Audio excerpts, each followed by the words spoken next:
कि अपनी इस ज़िंदगी के अंदर हर औरत का, हर महिला की एक चाहत होती है कि हम एक अपना परिवार बनाएं, परिवार बसाएं।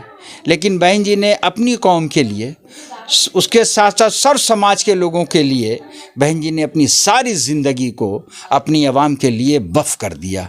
इससे ज़्यादा बड़ी कुर्बानी और कोई नहीं दे सकता मेरे भाई। सवाल उठता है कि बहन जी पैसा लेकर टिकट देती हैं, पर आप क्या कहना चाहेंगे? बिल्कुल, ये जो लोग कह रहे हैं कि बहन जी हमारी पैसा लेकर टिकटें देती हैं, ये वो लोग कह रहे हैं जो किसी समय में बहन जी के आगे पीछे चला करते थे। जाहिर सी बात है, आदरणीय मोहतरम आली जनाब नसीमुद्दीन सिद्दीकी साहब, अगर इनकी बैकग्राउंड में आप देखेंगे जाके तो इनके पास कुछ नहीं था। नहीं 12 नहीं बल्कि 18-19 मंत्रालय दिए, और वो ये कह रहे बहन जी पैसा लेकर टिकट देती हैं। आज भारतीय जनता पार्टी के अंदर हमारे बहुत ही सम्मानित आदरणीय स्वामी प्रसाद मौर्य साहब हैं, उन्होंने भी यही आरोप लगाया, क्योंकि उन्हें अपने साथ साथ अपने परिवार के लोगों को भी टिकट चाहिए था, अपनी बेटी के लिए भी टिकट चाहिए था।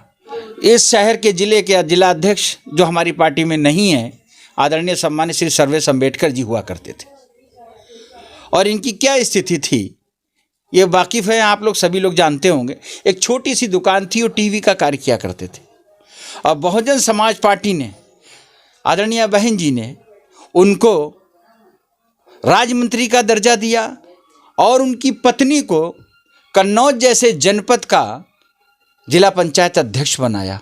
और ऐसे लोग बहन जी पर आरोप लगा रहे हैं जो एक टूटी चप्पल पहनकर बहुजन समाज पार्टी में आए और आज करोड़ों रुपए में खेल रहे हैं। ऐसे लोग बहन जी पर आरोप लगा रहे हैं। हमें शर्म आती है ऐसे लोगों पर, इनको शर्म आनी चाहिए। और नहीं तो मैं चैलेंज करता हूं इन लोगों को कि जाएं और जिस पार्टी में गए हैं उस पार्टी में बाबा साहब अम्बेडकर साहब की प्रतिमा लगाकर और जय भीम का नारा बोलकर अगर दिखा दें, अपने समाज की अगर बात करके दिखा दें, तो इंशाअल्लाह ताला मैं मानता हूं कि हाँ तुमने सही फैसला लिया है।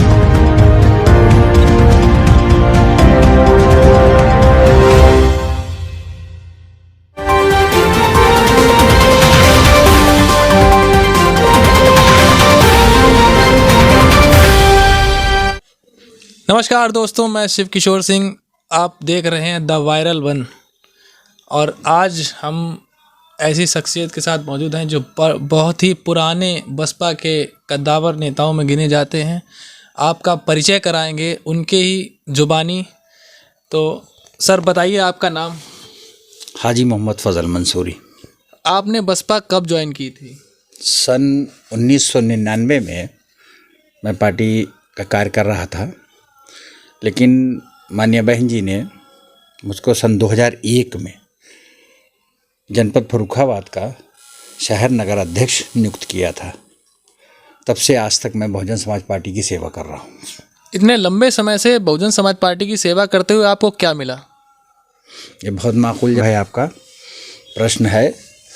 सबसे बड़ी बात यह है कि जिस जगह मैं हूँ यहाँ सबसे बड़ा मुझे सुकून मिला, और बाबा साहब डॉक्टर BR अम्बेडकर साहब ने जो संविधान बनाया, हमारी राष्ट्रीय अध्यक्ष, हम सबके नेता, हम सबके बर, उन्होंने उस कारवां को आगे बढ़ाया और हम तमाम दबे कुचले लोगों को, धार्मिक अल्पसंख्यक लोगों को सर उठाकर चलना सिखाया। मुझे एक चीज़ बहुत अच्छी लगी बहुजन समाज पार्टी के अंदर कि इसमें नेता सिर्फ नेता हैं, वो मेरी बहन जी हैं, बाकी इसमें सब समानांतर कार्य करता है।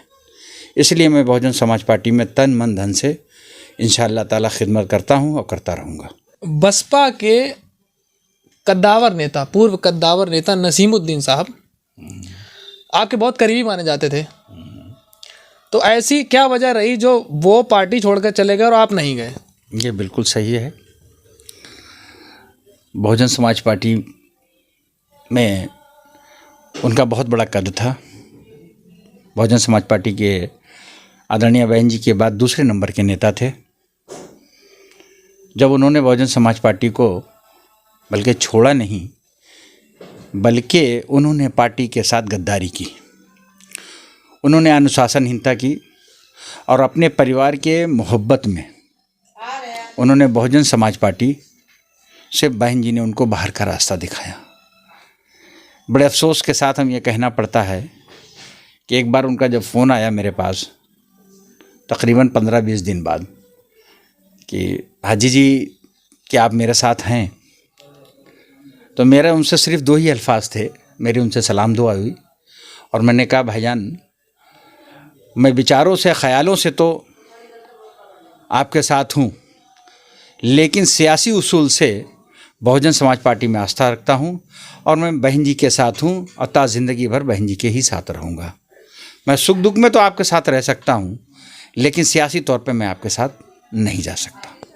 अच्छा, बसपा ने मुस्लिम समाज के लिए क्या किया है जो आप इतने लंबे समय से बसपा के साथ हैं, बसपा को छोड़ने का आपका दिल नहीं करता? बहुत उम्दा आपका प्रश्न है और अमूमन इस वक्त इसकी ज़रूरत भी है। मैं बहुजन समाज पार्टी में एक सच्चे सिपाही की तरह इसलिए डटा हूँ कि शायद लोगों को ये नहीं मालूम है कि आदरणीय बहन जी ने अपनी 2007 में जो फुल एब्सोल्यूट मेजॉरिटी की सरकार बनी, माननीय बहन जी ने उर्दू अरबी फ़ारसी यूनिवर्सिटी जो तामीर की, मुसलमानों की ज़बान को ज़िंदा रखने का अगर काम किया है तो माननीय बहन जी ने किया है। और ये मेरा अंदाज़ है, ये मेरा अपना तजुर्बा भी है कि अलीगढ़ मुस्लिम यूनिवर्सिटी के बाद अगर हिंदुस्तान के अंदर और उत्तर प्रदेश के अंदर अगर कोई बड़ी यूनिवर्सिटी कोई अगर बनाई है तो माननीय बहन जी ने बनाई है। अच्छा, आप ये बताइए कि लोग जो कहते हैं, लोगों का कहना है कि मायावती जी ज़मीन पर उतरकर काम नहीं करती, ज़मीन पे आती नहीं है, किसी के पास जाती नहीं है, तो आप इस पे क्या कहेंगे? बिल्कुल, इस बात का कई लोगों ने इस सवाल किया है, लेकिन मैं इसका डिटेल से आपको जवाब देना चाहता हूँ। थोड़ा सा लंबा आपको जाना पड़ेगा।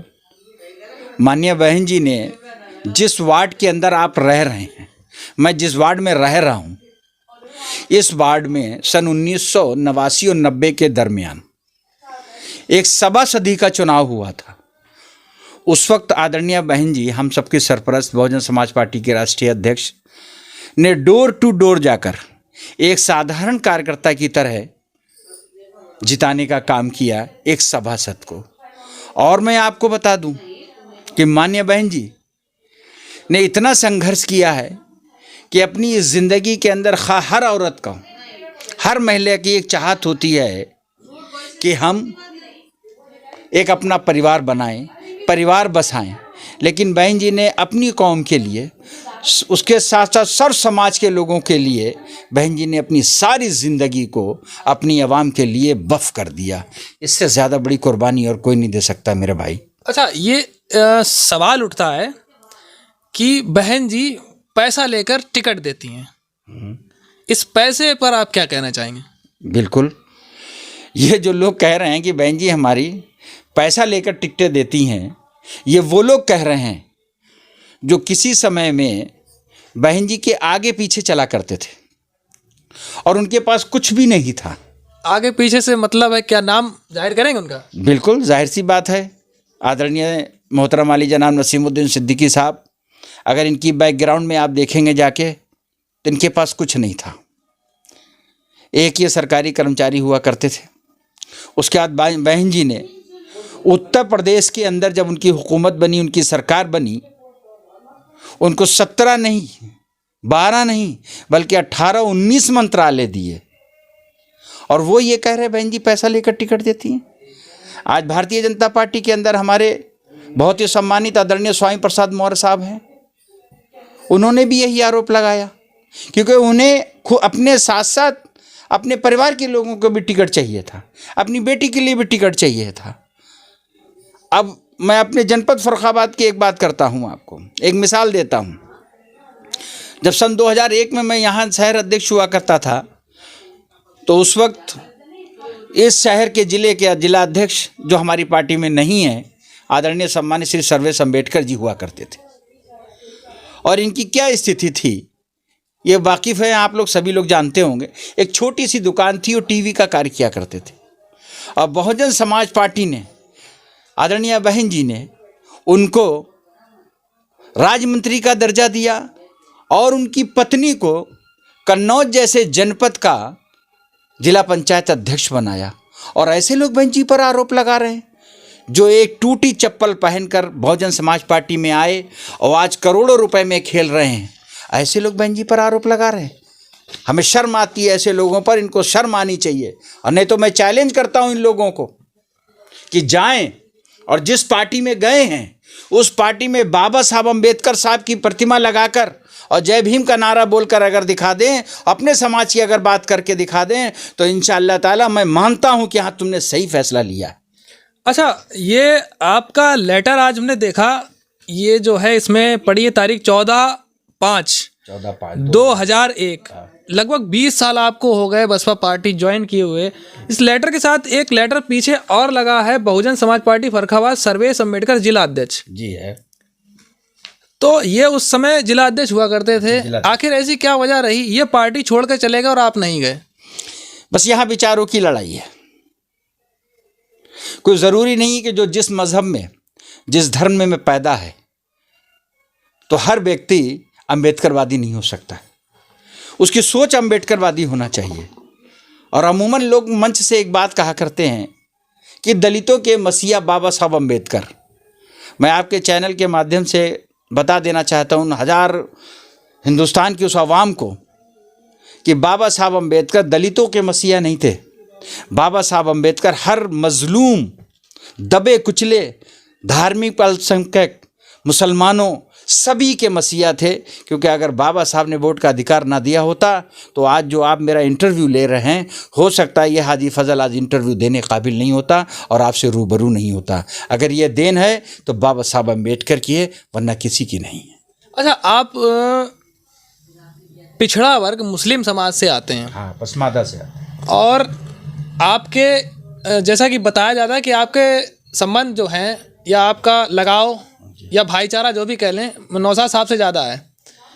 तो वो जो है इतना ऊपर हैं और आप अभी तक कहीं नहीं हैं, क्या बड़ी वजह रही इसकी? नहीं, बिल्कुल। ये थोड़ा सा यहाँ पर आपने एक बात जो कही है कि नौशाद साहब बहुत आगे हैं, ऐसा नहीं है। नौशाद साहब हमसे काफ़ी पहले से पार्टी में कार्य कर रहे हैं और ये बहन जी का निर्णय होता है किसको आगे बढ़ाना है किसको नहीं। लेकिन मैं बहन जी का शुक्रगुजार हूँ कि बहन जी ने अपने कार्यकाल के साथ साथ मुझे कई जिम्मेदारी दी। मैं इस कानपुर मंडल का कोऑर्डिनेटर भी रहा। मैं झांसी मंडल में इस वक्त जब शमसुद्दीन राइन साहब जो पश्चिमी उत्तर प्रदेश के प्रभारी हैं, मैं वहाँ मुस्लिम सामाजिक भाईचारा का भी कोऑर्डिनेटर रहा। मैंने कई जिम्मेदारियाँ निभाई। हो सकता है कहीं ना कहीं मेहनत में मेरी कमी रह गई हो, बहन जी के निगाहों में नहीं आया हो, लेकिन मैं कोशिश यही करूँगा इंशाअल्लाह ताला कि आने वाले समय में 5वीं बार इस उत्तर प्रदेश की मुख्यमंत्री हमारी बहन कुमारी मायावती जी बने और सन 2024 में इस हिंदुस्तान की प्रधानमंत्री बने, ये हमारी तमन्ना है। तो फिर आगे क्या आपकी दिली इच्छा ये भी रहेगी कि आप विधानसभा चुनाव लड़ें? बहन जी का जो निर्देश होगा, हम जैसे सिपाहियों के लिए हम लोग लड़ते नहीं हैं, बल्कि बहन जी के हुक्म की तामील करते हैं। बहन जी का जो आदेश होता है वो मेरे लिए सर्वोपरि है। वो जिसे कहेंगी हम उसको तन मन धन से चुनाव लड़ाएंगे। दूसरी बात ये कि काफ़ी समय हो गया, चुनाव में समय बहुत कम रह गया है। जिले के अंदर 4 विधानसभा आती हैं, एक प्रत्याशी को छोड़कर बाकी के 3 प्रत्याशी घोषित क्यों नहीं हो रहे? आखिर क्या कैडर काम कर रहा है, क्या संगठन काम कर रहा है, क्या कहेंगे आप? देखिए, ऐसा है, ये हमारे ऊपर का नेतृत्व आपको बताएगा, लेकिन जो मेरी जानकारी में है, बहुजन समाज पार्टी जनपद फर्रुखाबाद के अंदर 4 सीटों पर इसलिए देर हो रही क्योंकि आवेदन इतने हैं कि उसमें छांटने में और लोगों की बैक फीड लेने में वक्त लग रहा है।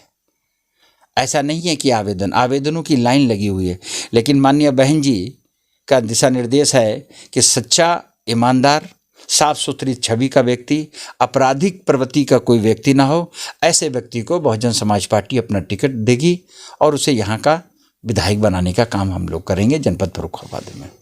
उसमें एक दुर्गा प्रसाद जी को तो घोषित किया ही गया है, जो मेरे सुरक्षित सीट है, और इंशाल्लाह ताला वहाँ से उनको जिता कर भी लाएंगे। अब आपने दुर्गा प्रसाद जी का नाम लिया है, तो एक बात आपको बता दें कि वहाँ कुछ उनके समाज के लोग वहाँ गए होंगे उनके आवास पर, जिनका लगातार मेरे पास फ़ोन आ रहा है कि वहाँ पर उनसे अभद्रता की गई है। उनके बेटे होंगे तो उनसे ठीक तरह से बात नहीं की। जिला अध्यक्ष वगैरह को फ़ोन भी लगाया गया, नागेंद्र पाल जाटा इस समय जिला अध्यक्ष हैं, उनको फ़ोन लगाया गया, उन्होंने फ़ोन नहीं उठाया। विधानसभा अध्यक्ष को फ़ोन लगाया, फ़ोन नहीं उठाया। इस तरीके की शिकायत जिला संगठन मंत्री कर रहे हैं, और बहुत जल्द हम अपने चैनल के माध्यम से दिखाएंगे लोगों को। तो उनकी जो है लगातार बुराइयां हो रही हैं और उनका विरोध कर रहे हैं लोग। इसकी क्या बड़ी वजह है जो कायमगंज से दुर्गा प्रसाद जी का विरोध हो रहा है? नहीं, अभी तक तो मेरे संज्ञान में ऐसी कोई बात नहीं आई है। अगर ऐसा है कुछ तो मैं अपने नेतृत्व को अवगत कराऊंगा, लेकिन दुर्गा प्रसाद जी इस शैली के व्यक्ति नहीं हैं, और उनके बच्चों के बारे में तो नहीं कह सकता हूँ, लेकिन दुर्गा प्रसाद जी बहुत ही सीधे और सज्जन व्यक्ति हैं, और उनकी काफ़ी अरसे से पार्टी में जुड़े हुए हैं। अगर ऐसी कोई गलती हुई भी है तो नेतृत्व को बताया जाएगा, उसको सुधारा भी जाएगा। चलिए, बहुत बहुत धन्यवाद आपका हमारे चैनल से जुड़ने के लिए। तो दोस्तों, ये थे हाजी फजल मंसूरी साहब, और आपको आगे बताएंगे जो कि अभी बताया कि कुछ समाज के लोग रुष्ट हैं बसपा से, जिनकी कंप्लेंट मेरे पास आई थी। आगे वीडियो में आपको दिखाएंगे। तब तक के लिए देखते रहिए द वायरल वन। नमस्कार।